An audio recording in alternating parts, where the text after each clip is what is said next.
హనుమకొండ జిల్లా కమలాపూర్లో మాదక ద్రవ్యాల నియంత్రణపై కాజీపేట ఏసీపీ పింగిలి ప్రశాంత్ రెడ్డి సమీక్షా సమావేశం నిర్వహించారు. డ్రగ్స్ వినియోగించడం వల్ల జీవితం నాశనం అయిపోతుందని యువతకు సూచించారు. డ్రగ్స్ లాంటి మత్తు పదార్థాలు తీసుకుని బంగారు భవిష్యత్తును దుర్వినియోగం చేసుకోవద్దన్నారు. ఏదైనా మెడికల్ షాప్లో ప్రిస్క్రిప్షన్ లేకుండా మందులు, ఇంజెక్షన్స్ అమ్మిన వారిపై కఠిన చర్యలు తీసుకుంటామన్నారు. డ్రగ్స్ గురించి సమాచారం అందించిన వారి వివరాలు గోప్యంగా ఉంచుతామని తెలిపారు. డ్రగ్స్ సేవించడం వల్ల వారి కుటుంబం నాశనమయ్యే అవకాశాలున్నాయన్నారు. ప్రతి ఒక్కరూ వారి పిల్లల అలవాట్లను గమనించి ఉండాలని తల్లిదండ్రులకు సూచించారు.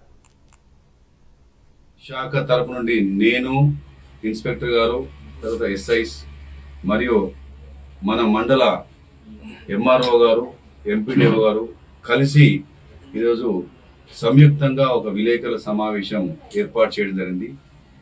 ఈ సందర్భంగా ప్రజలందరికీ విజ్ఞప్తి, ఈ ప్రజల్లో అందరూ వస్తారు, ప్రజలు వస్తారు, ప్రజాప్రతినిధులు వస్తారు, విలేకరు మిత్రులు వస్తారు, అన్ని రంగాలకు సంబంధించిన వ్యక్తులు వస్తారు. అందరికీ నా యొక్క విజ్ఞప్తి, మన మండల ప్రజల్ని కొన్ని మహమ్మారుల నుండి మనం కాపాడుకోవాల్సిన అవసరం ఉంది. అందులో ముఖ్యంగా గంజాయి సేవనం, తర్వాత మత్తు ఇంజెక్షన్ తీసుకోవడం.